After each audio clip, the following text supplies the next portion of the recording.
Hi, everybody. This is Janet Belsky, and I'm on to the final episode of the relationships part of my lifespan lecture series. And today we're going to talk about that important life role called our career. Okay, so I've called this professions, but some the profession is really like a life career. But we're also going to be talking about the wider scope, which is called jobs. Okay, so here's our true false careers. This is a career issue. What is your life job going to be? People should find their ideal career in their 20s. I think most of us say you're going to college, one of your jobs is to search for and find your career. Salary or workplace is secondary. What's most important is finding your life passion. I think people feel that way. A lot of people today find your passion. Today, women earn as much as men, and there's no longer age discrimination at work. We've really reached the golden age, haven't we, guys, where women are treated the same as men, and also we don't have any biases against old people working. Most people find their ideal career. And as you might imagine, all of those stereotypes I'm going to tell you are false. Okay, first of all, most Americans in surveys really believe that a fulfilling career is absolutely essential for a good life. And here we have the Pew Research Center, and we see that having a job or career they enjoy, most people say is absolutely essential for a man to have a fulfilling life and pretty essential more than anything else for a woman to have a fulfilling life. But people change jobs throughout their whole adult years. So let's take a minute and look at this. There's a lot of job changing from 18 to 24, which we might imagine as you're really sort of searching out the field. Then you kind of lock into your career probably somewhere between 25 and 35. But there's still a reasonable amount of people change jobs. Interestingly, it looks like we're changing jobs more often from 35 to 44 in the middle of our lives. And then finally, from 45 to 52, most of us don't change jobs. So our career path is really kind of erratic depending on our age. All depends on where we are in the lifespan. So let's look at how work has evolved over the past 75 years. Okay, so first this is when I was a baby, we had the 1950s and 60s. That was the era of the 9 to 5 stable job. Men, if they were middle class, went to the office and they climbed the ranks at the standard office. They came home at 5 o'clock and they tended to stay at the same company for life. Now, this is true also of working class guys. They might work in the Ford plant. Those were the big employers during the 50s, huge companies. There was a good news was that we didn't really worry that much about being able to support a family. Men working in middle class had reliable, stable jobs. There were unions. They could expect to have a paycheck their whole life. Bad news is, as we know, gender roles were incredibly rigid in the 1950s. And there was no idea that work needed to satisfy your inner needs. And we had lots of authors at that time talking about the grind of going to work, but that's what you had to do to support your family. And your wife stayed at home, of course, and did the cooking. So there's a revolution in my cohort. When my cohort reaches college, we say, gee, I don't want to live the way my parents did. That's a standard 60s thing. I want my work to express my inner identity. So this is the 60s revolution here. And of course, the emblematic thing is Woodstock. Hippies. Not only should I have a career, but I'm not so sure about having work anyway. But if, at the very minimum, I want to express my anxiety, my identity. I would say anxiety, isn't that funny? And then, of course, we go to the 1980s and we have a big change in the landscape gradually. We lose our manufacturing jobs. They go overseas. And we have a beginning of what we are really terribly worried about now, which is income inequalities. The rich are getting richer. Working class particularly is left behind. Big differences between the rich and the poor. That's what we're grappling with today still, and it's causing huge problems, as we know. Then we have the 1990s on, and we have another change in careers. All of a sudden, and I think this is definitely related to the internet revolution, we have the rise of what's called the boundaryless career. Isn't that a beautiful word? Middle-class work migrates out of the office to home. And here we have the classic example. This guy's doing his work at home. He's not going to the office. And that's, of course, accelerated during COVID, but it started well before that. So the good news is that, boy, that was a terrific thing because we didn't have to go commute to the office. We didn't have to be someplace from 9 to 5. Maybe we'd go in 3 days a week, but we really didn't have to be at the office the same way. And the other good news was that a big issue is being able to spend enough time with your family. So you could theoretically, if you worked at home, you could be with your family all day and you could balance your work life. Now, here we see one of the downsides. It was hard to do that when you have young kids, as everybody knows. But here's a major other downside. It's like once it migrated out of the office, you were actually theoretically never left work and you were on the job all the time. And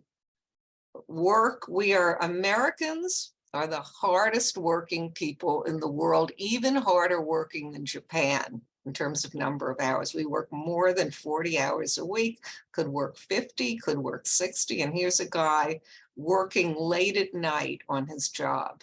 Okay, so then we have another revolt. I don't like that job. I have to work all the time. I want to direct my own career.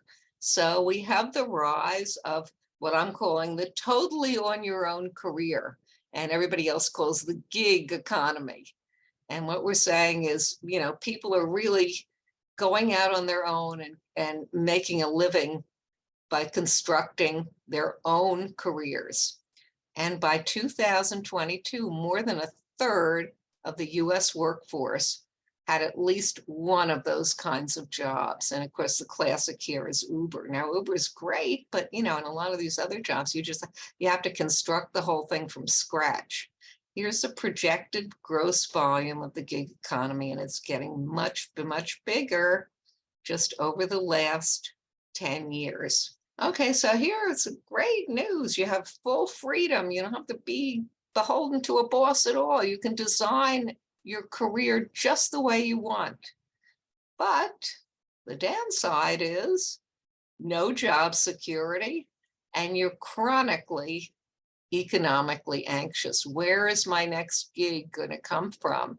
Am I going to be able to make enough money? And of course, if I get sick, forget it. No job security at all.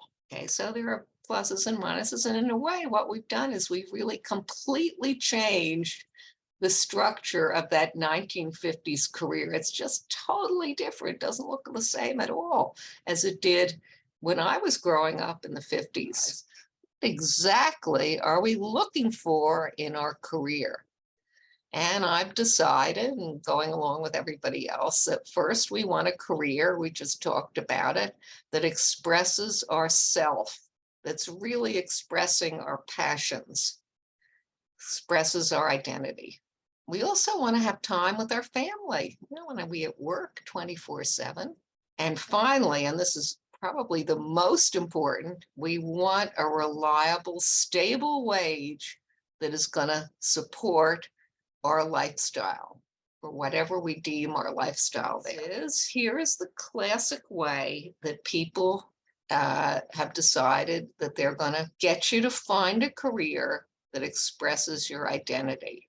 And this was devised by a man named John Holland in the 1980s. And Holland looked at all sorts of different jobs. And he said to himself, well, they're so different. How can I conceptualize jobs so that I can match your personality to the absolutely right job that you can have. And this is the Holland inventory. So he divided personality basically into 6 types, and you might want to be, as I'm talking, go through this and see where you fit in. Are you mainly a people person? Do you love being around people? That's a social type. Do you love business? Are you an entrepreneurial type? I really like to make a lot of money, and I'd also like a career that I can, where I can do that thing. That's entrepreneurial.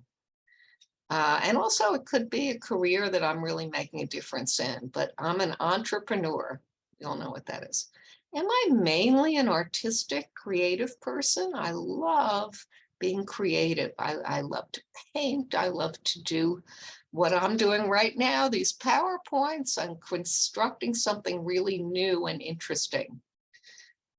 Do I love working with things? I love working with machinery. I love going out in the world and doing something physical with the physical world. That's called realistic. For some reason, he defined it. Do I like finding things out? That would be investigative. Now, it could be a scientist.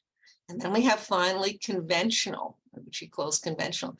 Does getting things organized really make you happy? And then once you've taken his Holland test, he has a standard inventory, then he will give you the ideal careers that best fit those 3 top personality types that you rank yourself in.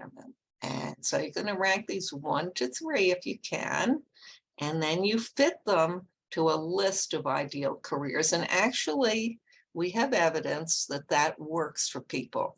People whose careers fit into their Holland types tend to be more happy at their jobs. Okay, so here's another approach. What it says is in your 20s, you have to sample a lot of different fields, and that's going to lock you into what we call your career identity, your Ericksonian identity. So classically, the 20s are the time when you're searching out all kinds of different possibilities. And then 1 or 2, so you say to yourself, oh boy, I love that career. And that's the way I'm going to determine my passion. It's almost like the 20s are the exploring stage. Okay, so something is missing though from all this identity stuff, isn't it, guys? And what's missing here is the job. You can have a job that's terrific for your identity, but you're miserable, and we all know that, right? So let's say, for example, you love nursing, but you get a job where you have a terrible boss, a mean boss, and the boss is yelling at you all the time. You're going to be unhappy, even though you love your job. Or you might have a job where your coworkers don't like you. I'm not happy with my coworkers, and I'm feeling miserable at my job. We've all had that experience, not all, but many of us. And finally, and this is the most important thing, is when we look at who's really happy. I have a great job, but guess what? I can't pay the bills. I have my ideal job, but I can't support myself. So the job makes a huge difference in how satisfied you are. Kind of a no-brainer. Okay, so let's look at theoretically, what is an ideal workplace going to look like? Now, I'm not talking about the pay, which is enormously important in having a good work environment, but internally, what should a job be giving you? So we're looking here at Erickson, and we're looking at 2 other authors, DC and Ryan, who talk about what's important in determining your life. And they have a theoretical thing called intrinsic motivation. A job should give you autonomy and control. Do you feel competent and immersed in your job, where you're really able to do what you want? And very often, are you able to do well? Are you able to get promoted if you do a good job? So here's a guy who's really into his work. and he loves it. And he's really cooking on all gears there, and he just is enjoying that process. Are you making a difference in your work? Now, we talked about this in many of our lectures under the concept of generativity. Does your work meaningful? And are you making an impact? And when you ask people, do you like your job? That's a very important thing. I feel like I'm doing meaningful work. Do you? We just touched on this earlier. Do you really have a good relationship with your coworkers? You like them, and do you have a great boss? So here we have an emblematic example. My coworker, we're really a collegial environment. We really get along. I love going to work because I love working with those people, and I like my boss too. He's fair. He gives me a chance to advance, all this kind of stuff.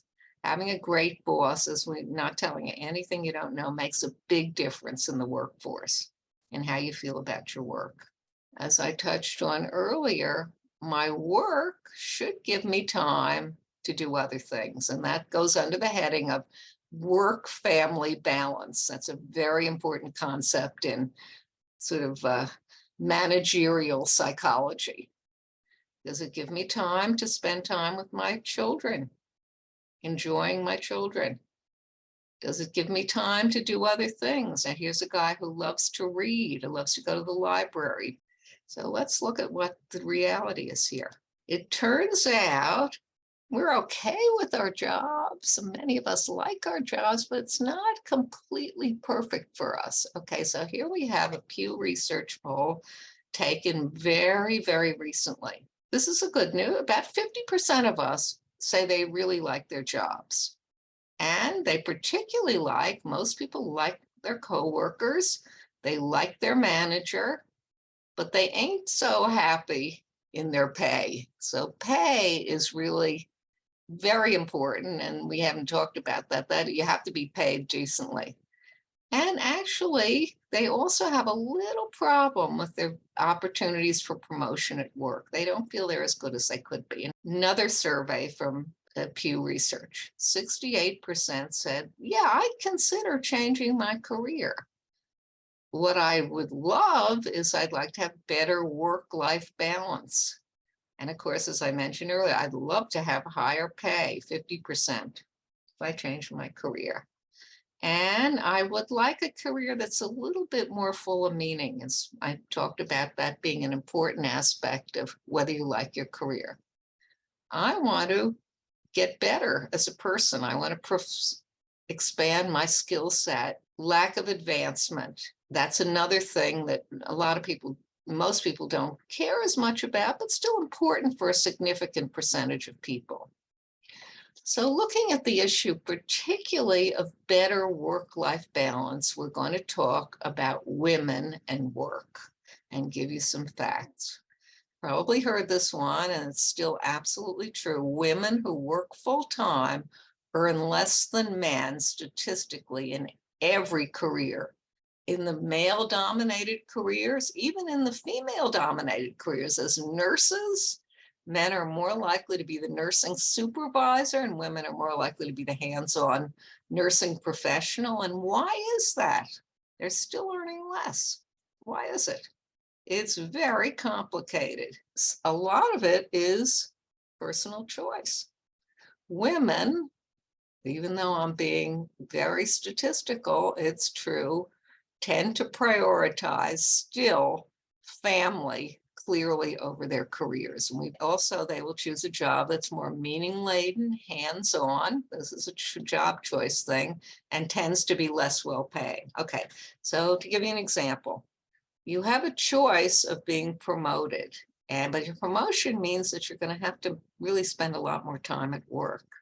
If you're a woman, you're more likely to say, I think I'm going to overlook that because I want to have a more full experience with my family. I want to be able to spend more time, more family balance, family work balance. And not only that, I want to be in a job that gives me meaning. We're really on making a difference. That's more of a priority to me. It's always it's a priority for men too, but more of a priority for women. So I might take a job, for instance, at a foundation. Or I may take a job as a teacher, and we all know teachers don't make as much money as some other, tech jobs by any means. I'm interested in childcare. I'm interested in elder care. These are meaning laden, give you a lot of satisfaction jobs, but they're less well paying down the economic scale. And yes, there still can be discrimination even in our day and age at work. And I think the main issue is when you have kids. There is a lot of evidence that women, when they have children or when they're pregnant, women tend to be more passed over for promotions than men. So getting two equal candidates, if a woman has children, they decide who they're going to promote, more likely to promote the man. Unfortunately, we still have age discrimination at work. And the main place that we have it is when you're looking for a job. People believe that because here are people's barriers to changing careers. Of course, one of them has to be the pay. They're not sure of the new field. They don't have the education, but a lot of them, a significant percentage say, I don't want to change my career because I think I'm too old to get hired. And there's a reality in that. So now we have the actual scientific data, and the scientific data is in terms of intelligence, we reach our peak and our career peak in our 50s, even in our late 50s. That's when we do our best work. Not only do we do our best work intellectually, but older workers are more competent, all the data suggests, and more committed, more reliable than younger workers, more likely to show up for work. They're not as likely to get sick, even though we think they are. So here we have examples of older workers in different jobs. They're really at the peak of their working capacity, despite those stereotypes. And we've done a very brief tour of a very complicated issue, which is your job. First principle is jobs have been completely changed over the years, from the 1950s stable job to today's Uber economy. Now, of course, we have ChatGPT, and who knows how it's going to change in the future. That's the big issue now, but there's been a total turnaround just over the last 75 years. And today, really since the 1960s, we want a career that's going to perfectly fit who we are.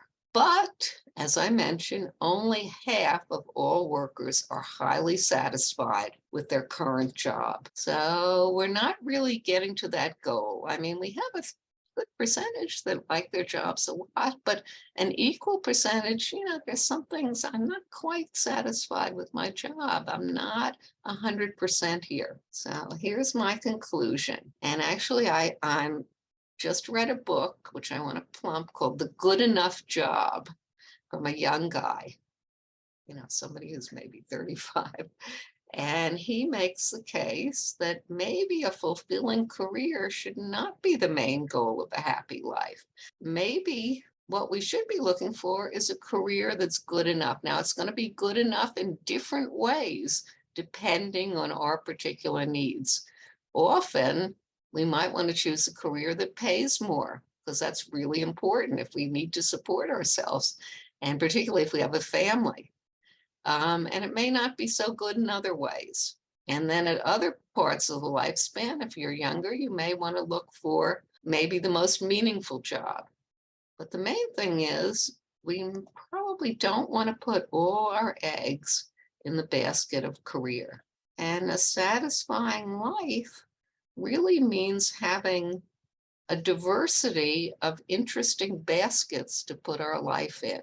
That may be the key to having a rounded, good life. And of course, your identity is going to change at different ages. What you think is important, look at my personality lecture, and you'll understand exactly how it changes at different ages. I'd like you to check out my website, Belsky Being Human, and I'm going to talk about all these issues. I'm going to talk about childhood. I'm going to talk about growing old. What are the issues there? And I'm going to talk about big questions in being human: personality, happiness, and intelligence. check it out, see what you're interested in. They're all on YouTube and you can just enjoy at your leisure. So I hope to see you soon.